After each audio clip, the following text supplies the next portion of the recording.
ఇప్పుడే జీ5 app download చేయండి. చూడండి మీ ఫేవరెట్ టీవీ షోస్ ఎప్పుడైనా ఎక్కడైనా. నేను ఇంకా మా ఆయన దర్శన్ గారు వచ్చాము.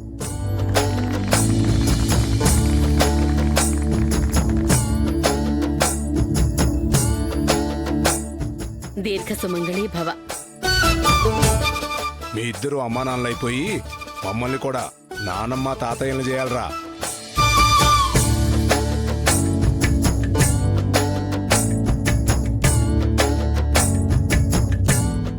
చల్లగా ఉండండి. చల్లగా ఉండండి. పదండి, దేవుడి ముందు దీపం వెలిగిద్దురు గాని. పదండి.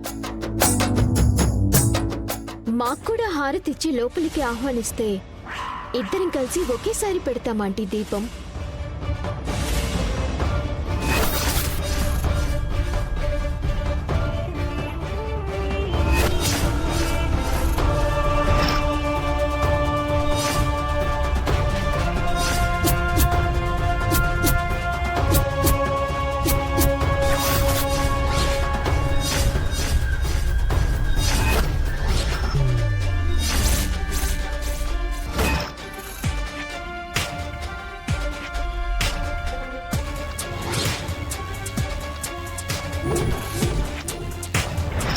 ఏంట్రా మెడలో ఆ దండలేంటి, పక్కన ఆ అమ్మాయి ఏంటి? మేమిద్దరం పెళ్లి చేసుకుని వచ్చాం మావయ్య గారు.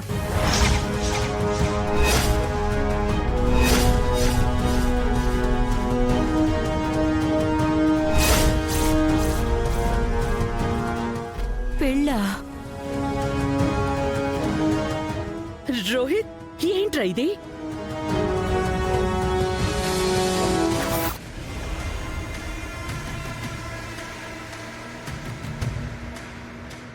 రై, పెళ్ళికొచ్చి ఏంట్రా ఇది? పెళ్ళింట్లో తాగితే బాగోదు కదా బ్రో. రే నువ్వు తాగు మామా. వద్దురా, నేను తాగను. ఏ మానేసావా? లేదురా, తమ్ముడు పెళ్ళి కదా. రే తాగరా, చిల్లవ్వు. రే వద్దంటున్నా కదా. రే మామా, నువ్వు తాకపోతే నేను పెళ్లికి రానంతే. ఇబ్బంది పెట్టదురా ప్లీజ్. రే తాగాల్సిందే. తాగుతావా తాగవా? తాగు తాగు అరే తాగు. సరే ఇవ్వు.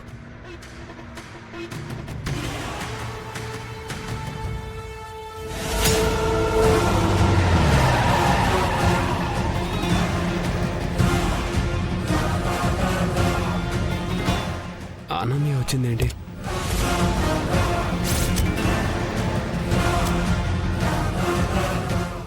అనన్య గారు మీరా?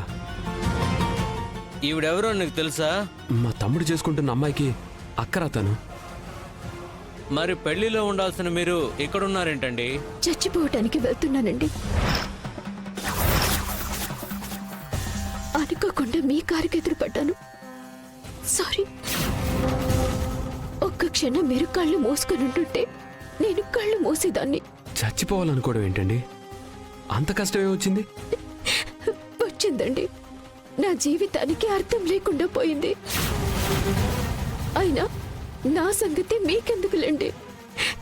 ఇక్కడ కాకపోతే ఇంకొక చోటుకెళ్ళి చచ్చిపోతాను.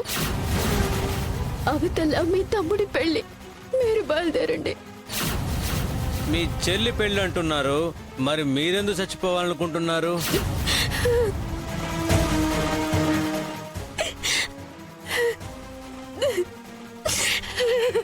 ఏడవకండి. ఏం జరిగిందో నాతో చెప్పండి. మోసపోయానండి.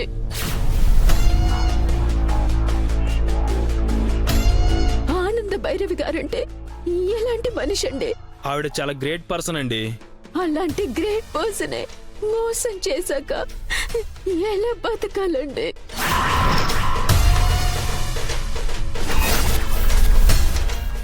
మా పిన్ని మిమ్మల్ని మోసం చేసిందా?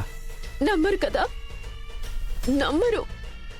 మీరే కాదు, ఎవ్వరూ నమ్మరు. మీ పిన్ని గారు మా చెల్లిని దర్శన్కి చేసుకుంటానంటే పెద్దమ్మాయికి పెళ్లి చేయకుండా చిన్నమ్మాయికి పెళ్లి చేయమని మా వాళ్ళు కరాఖండిగా చెప్పారు. అప్పుడు మీ తమ్ముడికి శరణ్యనిచ్చి పెళ్లి చేయటం కోసం నాకు తనతో పాటు మంచి సంబంధం చూసి పెళ్లి చేస్తానని మాటిచ్చారండి. మా స్థాయికి తగ్గ ఒక మంచి సంబంధాన్ని చూసి అనన్యకి నేనే పెళ్లి చేస్తాను.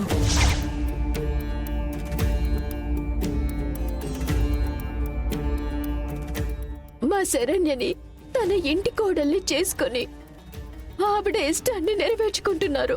కానీ నాకిచ్చిన మాట మాత్రం తప్పారు.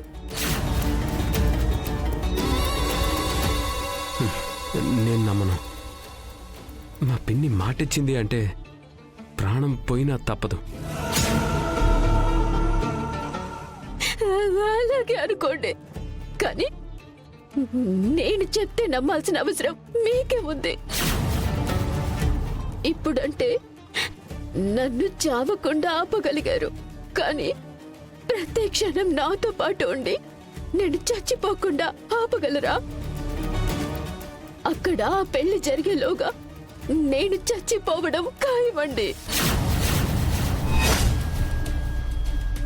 వద్దండి, మీరు నాతో రండి. అసలు మీ విషయంలో మా పిన్ని మాట ఎందుకు నెరవేర్చలేదో నేను అడుగుతాను. వద్దండి. ఎందుకండి? ఆవిడని అడిగితే తెలిసిపోతుంది కదా కారణం ఏంటా అని. తెలిసిపోతుందనేరా వద్దనేది? నా కోసం అంత పెద్ద ఆవిడ్ని 10 మందిలో నిలదీయొద్దండి. ఆవిడ పరువు తీయొద్దు. అయినా నాకు పెళ్లి కాకపోతే ఎవరికి నష్టం? నేను చనిపోతే ఎవరికి బాధండి? కానీ ఒక్కటైతే నిజం రోహిత్ గారు, నేను చచ్చిపోయిన తర్వాత నేను ఆవిడ మాట ఇచ్చి తప్పడం వల్లే చచ్చిపోయాను అన్న ఒక్క విషయాన్ని మాత్రం ఆ ఆనంద భైరవి గారితో చెప్పండి. మీ అందరి ముందు ఆ విషయాన్ని ఆవిడ ఒప్పుకోకపోయినా తన మాట తప్పడం వల్ల ఒక నిండు ప్రాణం పోయిందన్న బాధ ఆవిడ జీవితాంతం వెంటాడుతుంది. మానసికంగా నరకం అనుభవించి తీరుతుంది.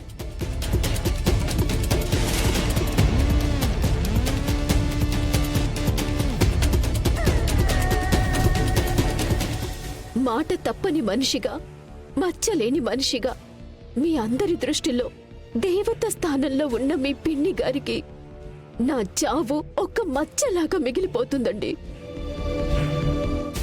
ఎప్పటికీ సరిదిద్దుకోలేని మచ్చ ఆవిడ మీద ఉండిపోతుంది.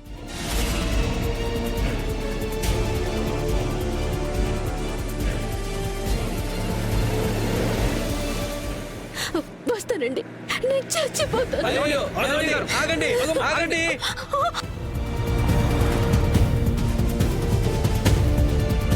జీ5 యాప్ డౌన్లోడ్ చేసి అన్ని ఎపిసోడ్స్ పూర్తి ఉచితంగా చూడండి.